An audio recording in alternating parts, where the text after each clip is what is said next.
జై శ్రీమన్నారాయణ. గృహ నిర్మాణాలలో ఈ విధమైన ప్రక్రియలు అంటే ఈ విధంగా మీరు గృహాలు కట్టడం వలన చాలా ప్రమాదాలు పొంచి ఉంటాయి.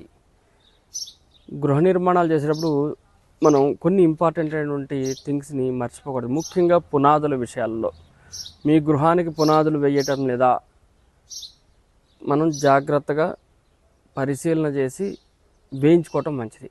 ముఖ్యంగా కాంట్రాక్టర్స్కి ఇచ్చినప్పుడు, బిల్డర్స్కి ఇచ్చినప్పుడు అవి మనం వాళ్ళకి ఇచ్చేటువంటి అగ్రిమెంట్ కాపీ కానీ ఏదైనా ఈ పునాదులు వేయాలని చెప్పేసి మనం చెప్పాలి. ఇక్కడ చూడండి, ఒక గృహ నిర్మాణం వర్క్ నడుస్తుంది.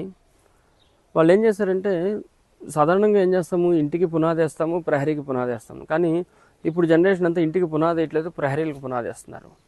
కానీ మన సుదర్శనవాణి ద్వారా నడిచేటువంటి గృహాలకన్నిటికీ కూడాను తప్పనిసరిగా ప్రహరీకి, ఇంటికి రెండింటికి పునాది వేయాలి. ఇక్కడ వాళ్ళు చూసారు లేదో, ఇంటికి పునాది వేయలేదు. అక్కడ ఇమేజ్ ఒక వీడియో కూడా చేశాను, ఆ వీడియో కూడా మీరు వినొచ్చు. 20 seconds వీడియో చేశాను. ఇంటికి పునాది లేదు. నేను అన్ఎక్స్పెక్టెడ్గా నిన్న విజిట్ చేయడానికి వెళ్ళినప్పుడు చూస్తే ప్రహరీకి పిల్లర్లు వేశారు, పైన ఒక 5 అడుగుల ఎత్తులో బీమ్ వేస్తానంటున్నారు, ఇంకా ఆ పాట సాయిల్ ఫిల్ చేస్తారంటారు, లేకపోతే డస్ట్ ఫిల్ చేస్తారు. ఇంకా ప్రహరీకి కూడా పునాది వేయట్లేదు. అసలు ఇంటికి పునాది వేయకుండా ప్రహరీకి పునాది అయిపోతే స్ట్రెంత్ ఎట్లా తీసుకుంటుంది? వాళ్ళు స్ట్రెంత్ ఉంటుందంటారు. నేను కొన్ని రీజన్స్ చెప్పాను. ఏమిటి, అడుగు భాగం నుంచి సాయిల్ అంతా కూడా లూజ్ అయి ఉంటుంది. మొత్తం ఇటువైపు నుంచి ఉన్న సాయిల్ ఇటు వెళ్తుంది, అటువైపు ఉన్న సాయిల్ ఇటు వెళ్తూ ఉంటుంది, స్ట్రెస్ పడుతుంటుంది. అందులో రోడ్డు పక్కన ఇల్లు, ఇంకా రోడ్డు మీద ఒత్తిడి పడినప్పుడల్లా మట్టి మెల్లిగా జారి పునాదుల నుంచి లోపలికి వెళ్తూ ఉంటుంది.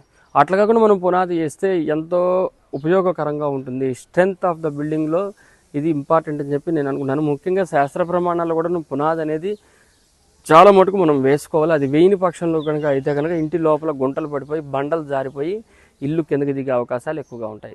జై శ్రీమన్నారాయణ.